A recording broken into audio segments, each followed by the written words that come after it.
Everyone, अभी हम कराते हैं अबाउट MTP। तो ये हमारा ओब्स का पार्ट 4 है। तो देखो, लेस देन 7 वीक्स होगा तो हमारा डे 1 पे मिफेप्रेस्टोन देना है, डे 2 पे मिसोप्रोस्टोल देना है, डे 3 पे एंड 15 पर तुम इंश्योर करो। तो हमें क्या याद रखना है, 2 ड्रग्स दे रहे हैं, मिफेप्रेस्टोन एंड मिसोप्रोस्टोल। कितना? 200 एंड 400 माइक्रोग्राम। फिर उसके बाद 7 to 12 होगा तो suction and evacuation we will prefer carbon cannula के थ्रू करते हैं, जो कि इलेक्ट्रिक से कनेक्टेड होता है। इसमें कितनी mmHg होती है? 600। एंड फिर अगर मान लो कोई ऐसी जगह जहाँ पे इलेक्ट्रिक वगैरह अवेलेबल नहीं हो सकता तो MVA करेंगे हम। तो इसमें क्या होता है, दो हमारे वो ऐसे प्रेशर, वो स्टाइलिट कह लो, पोर्ट कह लो, वो कुछ भी कह लो, ऐसे लर्न करने के लिए। एंड 600 mmHg, 660 mmHg होगा, 60 ml की सिरिंज होगी। 7 to 12 में हम अगर ड्रग्स पे गए तो हमें क्या करना है, तो हमें मिफेप्रोस्टोन देना है, मिसोप्रोस्टोल एक ही साथ देना है, ठीक है। उसमें हमने अलग अलग करके दिया था। तो ऐसा मान लो ना कि अगर लेस देन 7 वीक है, अभी तो कुछ बना भी नहीं है, तो हम पहले मिफेप्रोस्टोन बेसिकली क्या है, ये ना कॉन्ट्रैक्शन करता है, एंटी प्रोजेस्टेरोन होता है ये। तो ये क्या करेगा, ये बहुत ज़्यादा कॉन्ट्रैक्शन करेगा उसके अंदर, फिर मिसोप्रोस्टोल उसको मार देगा, ठीक है। मिफेप्रोस्टोन प्लस मिसोप्रोस्टोल देंगे हम 7 to 12 में। मोर देन 12 वीक है तो सिर्फ मिसोप्रोस्टोल से काम चल जाएगा, तो मैं ऐसे ये एक्शन की जरूरत नहीं है कॉन्ट्रैक्शन की, ठीक है। फिर उसके बाद एक्टॉपिक जो होता है वो एम्प्यूला में मेनली होता है। अगर तुमसे बाहर पूछा है आउट ऑफ द ट्यूब तो ओवरी होगा। पैलमैन, ये हमारी ना क्लासिफिकेशन होती हैं। अगर सर्विक्स पे हो गया तो उसके लिए बोलते हैं हम पैलमैन, ठीक है। फिर उसके बाद एब्डोमेन पे हो गया तो स्टूडीफॉर्म। स्पिलबर्ग मतलब ओवेरी, देखो यूट्रस से स्पिल करके कहीं चला गया तो दैट इज स्पिलबर्ग। एब्डोमेन में स्टूडीफॉर्म, ठीक है, एंड सर्विक्स में पैलमैन, ठीक है। रप्चर हुआ है तो तुम्हें क्या होगा, रप्चर मतलब पेरिटोनाइटिस जैसा मान लो ना, तो फिर गार्डिंग, रिजिडिटी हो जाएगी, टेंडर एब्डोमेन हो जाएगा, शॉक में चली जाएगी, ठीक है। ब्लीडिंग पर वजाइना तो ठीक है, समझ जाओगे। पर वेजाइनल में तुम्हें सर्वाइकल मोशन टेंडरनेस में मिलेगी, जिसका डिफरेंशियल डायग्नोसिस होता है PID, ठीक है। साथ में हमें सर्जरी में क्या करना है, अगर रप्चर हो गया है तो सल्पिंजेक्टमी करो, कुछ मत रुको, सल्पिंजेक्टमी करो बस। अगर कोई रप्चर नहीं हुआ है तो फिर तुम क्या करोगे, अल्ट्रासाउंड करोगे उस पर। उसके बाद तुम क्या करोगे, कंफर्म करने के लिए कि मतलब मे बी अंदर की तरफ देखने के लिए कितना हेमेटोमा है, कितना बड़ा सैक है। तो अब हमें ना बहुत सारे साइन मिल सकते हैं अल्ट्रासाउंड पे, जो कि कंफर्म करेंगे कि हमारी एक्टॉपिक प्रेगनेंसी है। जैसे कि एम्प्टी यूट्रस हो गया, ठीक है। रिंग ऑफ फायर मिल सकते हैं, क्योंकि ट्यूब के अंदर हुआ ना तो फिर वो ऐसे बहुत सारे लेयर्स हो जाता है, तो हम डॉपलर करते हैं तो रिंग ऑफ फायर अपीयरेंस मिलती है। जेस्टेशनल सैक अकेला मिलेगा। देखो, डबल डेसिडुअल सैक जो होता है वो कंफर्म करता है कि तुम्हारी यूट्रस के अंदर है, लेकिन जेस्टेशनल सैक मिलना इज लाइक कि हाँ प्रेगनेंसी है बट पता नहीं कहाँ है, ठीक है। या फिर एडनेक्सल मास मिल सकता है, एडनेक्सल थोड़ा ना मिलना चाहिए, ट्यूब के अंदर में भी हमें मिलता है। एंड यहाँ पर हम क्या करेंगे, लीनियर साल्पेंजेक्टमी करेंगे हम। उसमें साल्पेंजेक्टमी कर रहे थे, यहाँ पे लीनियर करेंगे, ठीक है। फिर हमने क्या किया, अल्ट्रासाउंड पे देखा gestational sac plus yolk sac, मतलब ये दोनों हमें मिल रहे हैं, तो मतलब एक टॉपिक है, ठीक है। अगर मतलब क्योंकि डबल डेसिडुअल सैक मिलना चाहिए ना, अगर हमारा जो साइन है, मतलब बाहर मिल रहे हैं ये सारे साइन है, इसका मतलब ये था।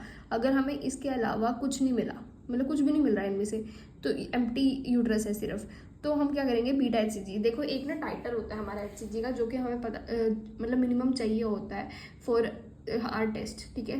तो मोर देन 2000 है अगर बीटा HCG, तो तुम फिर कंफर्म हो गया कि कुछ भी नहीं मिल रहा, तुम एम्प्टी यूट्रस वगैरह है तो एक टॉपिक है। लेकिन अगर बीट मतलब कहीं और ही बना हुआ है, ये ज़रूरी नहीं है ना कि लिमिटेड वहाँ पे, एब्डोमेन वगैरह में भी तो हो सकता है, आपने पढ़ा, ठीक है। अगर हमारा मोर देन 2000 नहीं है तो तुम क्या करो, सीरियल करो।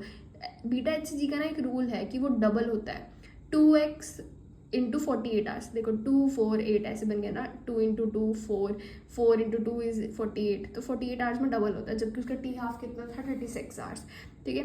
फिर उसके बाद ना डबल राइज में कम हो रहा है तो मतलब अबॉर्शन हो गया, हो सकता है ना अबॉर्शन हो गया हो। अगर राइज जो है वो मोर देन 66% हुआ, मतलब कि वायबल है एंड इंट्रायूट्राइन प्रेगनेंसी ही है बीटा HCG की, ठीक है। लेकिन अगर उसका स्लो राइज हो रहा है, लेस देन 33% हुआ है 48 आवर्स के बाद, तो मतलब एक्टॉपिक प्रेगनेंसी है, आपको मैनेजमेंट करनी पड़ेगी। तो हम कैसे करेंगे, अनरप्चर्ड जैसी।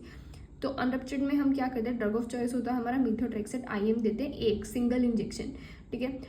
डे 1 पे हम सिंगल इंजेक्शन दे दिया हमने, उसके बाद डे 4 एंड 7 पे हम बीटा HCG को मॉनिटर करते रहेंगे।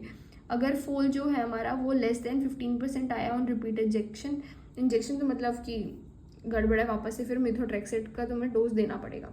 फिर हम पढ़ते हैं अबाउट मोलर प्रेगनेंसी। देखो मोलर प्रेगनेंसी में क्या है, पार्शियल एंड कंप्लीट दो टाइप के होते हैं। कंप्लीट वाले के अंदर क्या होता है, मैंने पूरा ही पैटर्नल ऐसे लर्न किया है, तो इसमें क्या होगा कि XX बनेगा, ठीक है, और डायस्पर्म में होती है हमारी पार्शियल के अंदर। तो इसके अंदर करेक्टरिस्टिक फीचर्स क्या होते हैं, हमारे हाइपरेमेसिस, TSH बढ़ना, थीकल ल्यूटेन सिस्ट वगैरह बनना, ये सब चीज़ें। लेकिन जो हमारा पार्शियल होता है ना, उसके अंदर ना तुम्हें पता भी नहीं चलेगा पार्शियल है। फीटल टिश्यू प्रेजेंट है थोड़ा सा, ठीक है, यूट्रस भी सेम साइज का, इसमें तो यूट्रस भी बड़ा हो जाता है एज कम्पेयर टू POG, तो तुम पहचान लोगे, स्नोस्टोम अपीयरेंस वगैरह मिल जाएगी। तो अब हमें ओवरऑल क्या करना है, TVS करना है जैसे हम करते हैं, एंड लेकिन ऑब्वियसली गोल्ड स्टैंडर्ड तो हमारा HP होगा। तो सक्शन एंड इवैक्यूएशन किया, फिर उसमें क्यूरेटाज करके HP कर दिया, गोल्ड स्टैंडर्ड है ना। फिर 48 आवर्स के बाद ना तुम क्या करो, HCG को मेजर करो, ठीक है। अब जब फिर उसके बाद वीकली पे आ जाओ, पहले 48 आवर्स, फिर वीकली टिल 0 है, फिर उसके बाद मंथली टिल 6 मंथ्स, ठीक है। ये हमारा रेजीम होता है उसको फॉलोअप करने का, ठीक है। अगर फैमिली कंप्लीट हो गई तो हिस्टेक्टमी कर दो, क्योंकि चांसेस होते हैं GTN के। GTN कब पता चलेगा, अगर मान लो परसिस्टेंट ब्लीडिंग हो रही है या फिर परसिस्टेंट सिस्ट है, थीकल ल्यूटेन सिस्ट चले जाना चाहिए ना। अब अगर शॉक है, सब इन्वोल्यूशन है, मेटास्टेसिस है, ठीक है, ये सारी चीज़ें हमें बताते हैं कि हमारा GTN हो गया है। लैब इन्वेस्टिगेशन पे कैसे करेंगे, ये बहुत इंपॉर्टेंट है। देखो HPE पे पता चल गया, बढ़िया, ठीक है, लेकिन 3 कॉन्जिक्यूटिव बार तुमने वीकली जब टेस्ट किया HCG तुम्हें बड़ा मिला, या फिर 4 कॉन्जिक्यूटिव बार तुमने वीकली टेस्ट किया और वो प्लेट्यू मिला, ठीक है, असल में तो क्या होना चाहिए, वो कम हो जाना चाहिए, राइट। हमारा 48 आवर्स के बाद ही हम HCG चेक कर रहे थे और उसके बाद फिर वो कम हो जाना चाहिए था, बट यहाँ पर नहीं हो रहा है वो कम, ठीक है। 3 कॉन्जिक्यूटिव में वीकली चेक करने पे HCG राइज्ड है मोर देन 10%, 4 टाइम पे प्लेट्यू कर रहा है, ठीक है। तो 4 वीक्स प्लेट्यू में 2 ऐसे कुछ लर्न कर सकते हो। फिर हाई रिस्क में क्या हो रहा है कि हमारा GTN जो होता है वो पोस्टर्म प्रेगनेंसी के बाद अगर होता है या फिर ब्रेन में मेटास्टेसिस कर गया, HCG रेज तो हुआ लेकिन 10⁵ से ज़्यादा हो गया, या फिर मोर देन 40 ईयर्स मतलब ओल्ड एज में हो गया, मेटास्टेसिस मोर देन 8 है, ये सारे क्राइटेरिया बहुत इंपॉर्टेंट है। तो हमें क्या करना है, इमाको रेजीम देना पड़ेगा, ठीक है। फिर उसके बाद है हमारा प्लेसेंटा प्रीविया। हाँ देखो, प्लेसेंटा प्रीविया, अब्रप्शो प्लेसेंटा में कंफ्यूज होते हैं क्योंकि पता नहीं होता क्या होता है। प्लेसेंटा प्रीविया में क्या होता है कि हमारा एक होता है लो लाइंग प्लेसेंटा जिसको बोलते हैं हम grade 1, less than 2 centimetre internal ओस के पास है।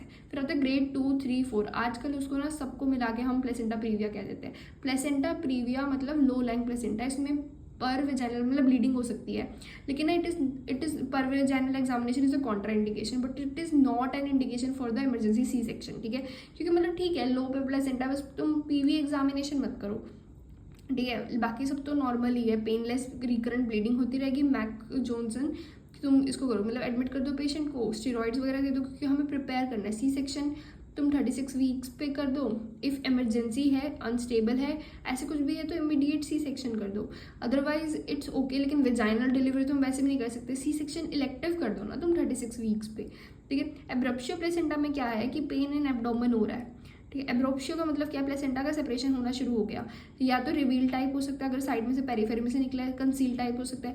कंसील टाइप के अंदर क्या होगा कि वो रेट्रोप्लेसेंटल क्लोट्स बनने लग जाएंगे, तो उसको हम बोलते हैं कॉन्वलिक्रे, ठीक है। एंड पेन एब्डोमेन हो जाएगा, टेंडर एब्डोमेन हो जाएगा, ठीक है। POG मतलब यूट्रस का साइज बढ़ गया as compare to POG। History of trauma हो सकती है, ये सब इतना नहीं, ब्लीडिंग पर वेजाइना मिल सकता है।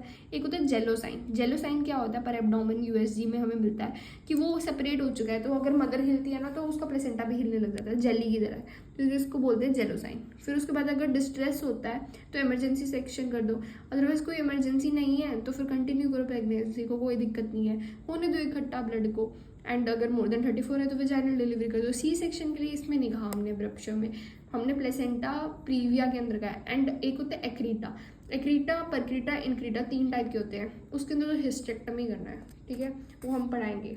Thank you.